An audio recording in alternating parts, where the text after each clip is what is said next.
welcome back to the Citizen channel. Hope you're all staying safe and well. And we complete our look at season 22-23. Only a couple of games to have a talk about, plus some interesting things that happened in June 2023 as we complete 22-23. July the 1st onwards, I'll class as 23-24, another new season. So I think this is part 12, guys, and some of them have been in two parts as well, because it's been quite a momentous season, and this is all part of the history of Manchester City since 1880, of course. I'm up to the mid-70s as I do this, but obviously I've jumped ahead with this 22-23 one for obvious reasons, so hope you've enjoyed, and please go back and watch. You don't have to watch them in order particularly, it does help, of course, but if you've got any favourite mums, go back and watch your mum. We'll get to the final part. This is the final part today of June 2023. Please, if you are new to the channel, push that subscribe button, push the bell notifications. It'd be great to have you on board. Everything City, of course, past, present and forever. And if you like City, give that like button a press. If you like me, give that like button a press. Whichever way, just give that button a press for me, guys. I'm trying to get 20 likes. So yeah, you make an old City fan very happy. Right, let's have a look. We're going to have a look back, and we do this by looking at newspaper headlines, social media, my personal observations, of course. I was at these two final games, two big games were an FA Cup final, a Champions League finals at both of these. So joyous. We'll look back. Yes, a historic treble on the cards. One team, more than any, perhaps has reason to try and stop us. And they'll get their chance, won't they, in the FA Cup final. United with their team of 99, not as good as ours, although debates have been raging ever since. They completed this treble then, of course, and the only team to do so. So it was great for City to have the opportunity to do it. The Manchester Evening News put out a preview special on the FA Cup final itself on the 3rd of June. Entitled simply Mad for It, yep. And the Manc FA Cup final, they said inside, arch rivals after 132 years of derbies, Wembley will see the biggest. It certainly will. There's no lies there. It may not have been the biggest and the best, but for us Blues, it was good enough, wasn't it? So we'll go on to that, the 3rd of June 2023, after, of course, a few days of build-up to it. A couple of guys, a few injury worries, but it all came out in the wash, and obviously just inject him. That's what they did to KDB. We find out apparently he was being injected just to play games. I thought that used to happen in the old days. Anyway, on to the FA Cup final, 3rd of June. 3 p.m. kick-off at Wembley Stadium, and it ended, of course, City 2, United 1. City had 10 changes to our last league game against Brentford. Our team that day, Ortega, he was possibly the change from memory. I can't remember now. I think he was. Walker, Stones, Diaz, Akanji, Rodri, De Bruyne, Gundo, Bernardo, Grealish and Haaland. Of course, the first half, 2 goals, one brilliant, one as a result of a highly contentious decision. Guess which one United got, that's for sure. 1-0. Was it 12, 13 seconds? I think it was counted as 12.9 seconds. Of course, Ilkay scored the fastest goal in FA Cup final history. Ortega kicks long and sort of headed away by Lindelof as far as Gundo, 25 yards out, who quickly fires away a beautiful dipping volley that beats a rooted De Gea. Wow.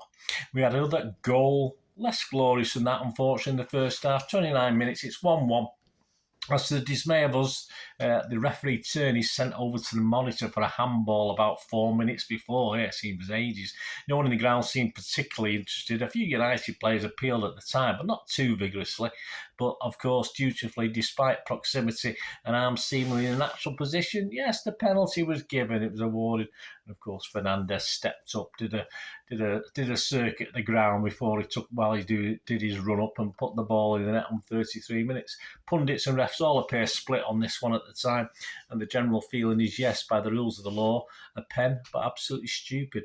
Second half, of course, we didn't have long to wait.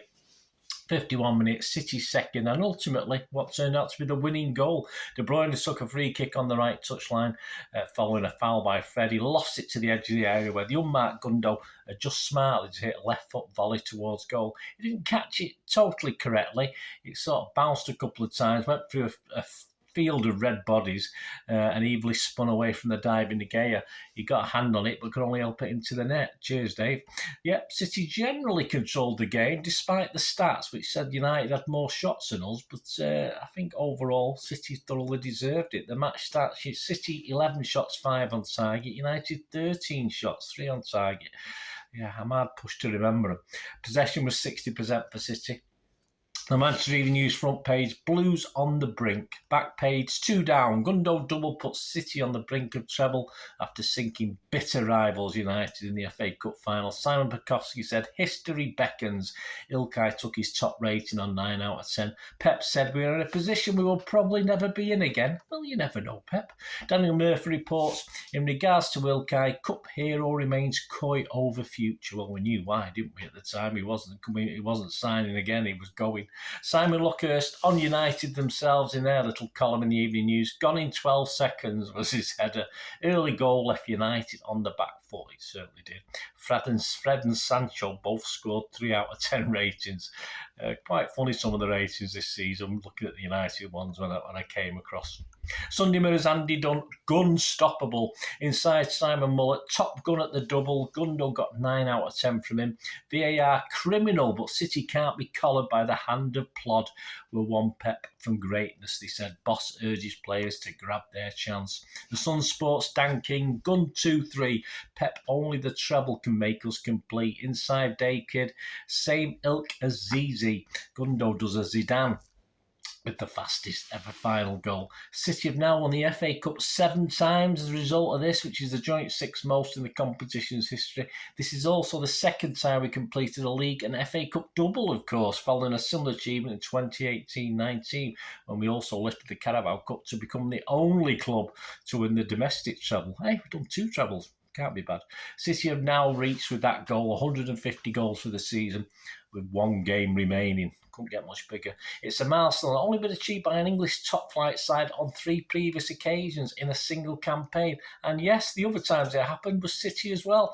We did it in 2013-14, 156 goals, 2018-19, 169 goals, and last season, 150 goals. On to the 6th of June, and City, boiling more piss, as we tend to do these days, were named the most valuable football club brand in the world. The report details a 34% positive growth in City's brand value since the COVID-19 pandemic, with the Premier League champions overtaking Real Madrid for top position. This is the first time an English club has held the number 1 spot in 6 years. A decade of dominance on the pitch and the highest revenue of any club in the report were outlined as key drivers for City's rise in the rankings. This season, the club has also topped the Deloitte Money League for the 2nd successive year after announcing a record revenue of $613 million and profits of $41.7, the latter being more than double the previous club record. It's also been a strong year for City's commercial portfolio. A number of new partners, small club, a number of new partners and long-term renewals announced across the season. City's retail operations also continue to break records with incredible demand for the 22-23 season kits, and most recent kit launch seeing a new shirt sold every 12 seconds on the first day of sales. The popularity of the club is also reflecting its huge growth and engagement levels across social media, most notably City being the most popular European club on YouTube for active users and video views. Roel de Vries, Chief Operating Officer at City Football Group, said, being recognised as the world's most valuable football club brand reflects a phenomenal growth story that City have had in recent years. The achievement recognised the evolution of not just the brand, but the club as a whole. The club has been performing consistently as broken records on and off the pitch this season, whilst operating in a way that promotes financial sustainability. So there you go. That's the other side. What about back to the trophies? Yeah, 2 down, 1 to go. It doesn't get much bigger, does it? I craved this. I wanted this. I was getting emotional in the fan part before the game with my lad. I just wanted this so much. But this will be the crown jewel, of course, in a glorious treble. The build-up, yeah, Simon Mullock in the Mirror. Beware of Dzeko, he said. He scores big goals in the big games. Not this one, he didn't. Robbie Fowler in his column in the Mirror. Interesting. He said, Inter will get destroyed if they let Pep's team play. Well, that didn't quite work out. But I hope they don't copy Mourinho's shameful Roma. Of course, he was looking back at the Roma-Sevilla game. which Sevilla won, but some of the tactics by Roma was, well, typically Italian. On to the UK, 8 p.m. UK kickoff of the Champions League final. It was 10 o'clock over there in Turkey. And of course, it ended City 1, Inter 0. Fantastic stuff on the 10th of June. No big pet brain farts with this team. Edison, Stones, Akanji, Diaz, Aki, Rodri, Gundo, KDB, sort of. Bernardo, Haaland and Grealish. They fouled us. They fooled us with a Champions League anthem. Were we going to boo it? Were we going to do a pause? Well, it didn't really matter, really. They played it on a piano, so we didn't have an idea it was there. First half, key moments, 6 minutes after good possession, Bernardo jinks in the box and shoots wide. Not enough curl to put it in. It looks as though it might have been going in at one stage. 27 minutes, Haaland is through, but his shot is not good enough and he's straight at Onana after a through ball from KDB. Sadly, 36 minutes, KDB has a hamstring problem. On comes Phil Foden. They had chances as well. 20 minutes, a poor ball by Rodri in the middle was intercepted, but Milan's first real chance from distance is high and wide from Martinez, the bull. More a bull than a China shot with that one. 26 minutes, yes, Pep pleads on the touchline with his players to relax as we gift the ball away twice. But with one of them, with Edison in no man's land, Inter can't hit the target. That would have been embarrassing. The second half for City, 68 minutes, of course, Rodri calmly places it, passes it into the net at pace, beats it inside the post, beating 3 Inter defenders, covering after good work by Gundogan, Foden and Grealish, Akanji in the build-up. And, of course, a final ball back from Bernardo that took a fortunate deflection, but we'll take that. 77 minutes, Foden does everything right. A turn, puts him in space, but a poor shot denies City a second that would have surely sealed it at that stage. He gave Onana an easy save. For Inter, well, they bounced back. 58 minutes, he had a chance before we scored. A big error leaves it for Edison. Akanji leaves it for Edison, not realising Inter player is near, and Edison narrows the angles and blocks a real let-off at that stage. We got the goal, 70 minutes. We were caught a little bit static at the back. Inter hit the bar and sub Lukaku gets in the way of another shot. 88 minutes, we did okay. And then it got a bit panicky towards the end. 88 minutes, so close as Lukaku header is saved by Edison. Not too much about it. And then obviously it hits Diaz on the head and goes out for a corner. Could have easily gone in for a goal, but we survived. 96 minutes, another nervy 8 minutes later. A corner is met, but well saved by Edison, who punches out, and the ref has seen enough, and old Big Ears is ours. And despite that late scare or two, as Milan had to go for it, City, I think, deservedly held on the night and over the competition in general. Match stats, City 7 shots, 4 on target. Inter 14 shots, 6 on target. Yeah, we got battered. Does it matter? No. Just look at that scoreline. Possession 56% for City. Man of the match generally thought as being Rodri, but for me, Stones had a great game as well, and they both rated 9 out of 10 with the Manchester Evening News. On to the Manchester Evening News, the Kings of Europe, the Treble Kings. We want more. Rodri warns European rivals that treble winners are only getting started. The Daily Mirror said we're mad for it. John Cross, Paradise City. David McDonnell, Hot Rod, the future is ours, of course, looking back at what Rodri said. The UEFA selected 7 City players in the Champions League team of the season as after this game. Kevin De Bruyne, Diaz, Erling Haaland, Rodrigo, Bernardo, John Stones, Kyle Walker were all chosen by UEFA's technical observer panel. I didn't quite make the parade on the 12th of June. I did get home in time, but I was too tired to make that. But it was good. But of course, as we put back, it was a bit of a wet one. Due to adverse weather conditions and localised lightning storms, which were expected, the start of the trophy parade was delayed until 7 p.m. But of course, it was slinging in the rain, wasn't it? The Mirror said, Blue Heaven, Man City fans singing in the rain as European champions return home. Paul Byrne wrote, party like it's 2023. Yeah, not 1999. Daily Star, one hell of a party. Erling and pals took an Ibiza detour after the win. Yeah, they stopped off in Ibiza to have a few. Simon Bird, guess this is what you call a treble decker while they're on the bus. Storm delay fails to dampen spirits on a special night. The Suns, Martin Blackburn, Adrenaline junkie. Pep, I'll disconnect following treble rush, then plug right back in. The back page is blinging in the rain on the sun. Pep blues on the booze. City's wet and wild treble party. The expressive Simon Bird said City's treble heroes paint the town blue. Mirror back page, Simon Bird, Bluemoon over Manchester, the reigning champs. Reigning, as in R-A-I-N. Dear Mirrors, David McDonnell, best coach in the world, as his busload of heroes celebrated their historic treble. City manager was already plotting how to make this all-conquering team even better. The Evening News put out a special, simply titled Mission Accomplished. It certainly was. Simon Bukowski, now the Kings of Europe and a treble. Is this the new typical City? Well, probably not, but let's hope so. And the following, very sore heads, I think, most of them, all went off on international duty.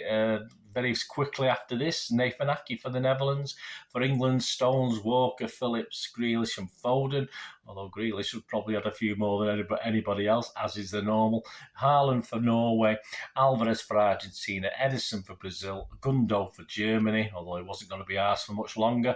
Portugal, Ruben Diaz, Silva and Cancelo. Switzerland, Akanji. Spain, Laporte and Rodri. Spain under 21s, Gomez. Northern Ireland, Shea Charles or Shea, I don't know how we pronounce that. England under 21s, McAtee, Doyle, Taylor, Harwood, Bellis and James Trafford. There you go. 15th of June, still action. The season's over. But there's a glow. We've still got the glow, but other things are happening. Enzo Maresca left his role as a first-team coach to join Leicester City as manager on the 15th of June. On the 16th of June, City will travel to Burnley for the opening day fixture of the 23-24 season. Won't be long. Hello, Vinny. 20th of June, the 2023 FA Cup Community Shield between City and Arsenal at Wembley Stadium will now kick off a little bit earlier than planned at 4 o'clock now instead of 5:30 on Sunday the 6th of August. The fans' boycott was in full flow. Now who knows how many are going to go and who's not going to go. I'm not sure myself. 26th of June, Ilkay, of course, broke our hearts by joining Barcelona, bringing an end a hugely successful 7-year stay with City. We'll have more on that. There'll be a special on him. I'll do that. 27th of June, City have completed the signing of Mateo Kovacic from Chelsea on a 4-year deal, so we didn't mess around. Kovacic said he was thrilled to be joining City, where he says he can continue to develop under the guidance of manager Pep Guardiola and believes he is joining the finest team in world football. You certainly are, mate. And before we finish, the last day of June, we lost someone else. We lost someone else in the backroom staff. Rodolfo Borrell has left his role as City assistant manager to become sporting director at Austin FC. Well, they're not rats leaving a sinking ship. We've just won the treble. I wonder who Pep's going to get in. I'll give him a shout, actually, see if I've got a chance. And so that ends, guys, a momentous June, a stunning season. There's no doubt about it. It takes some beating. Of course, we'll look at July, and that'll be by the end of next season, of course. June the 30th will do. We'll finish it there. Just as an aside, Benjamin Mendy, the ex-City players, on recording this, it's now the 1st of July. His contract has ended. His retrial has just started as well at Chester Crown Court. So please, if you want to keep abreast of that, I will be doing a regular feature on that as well.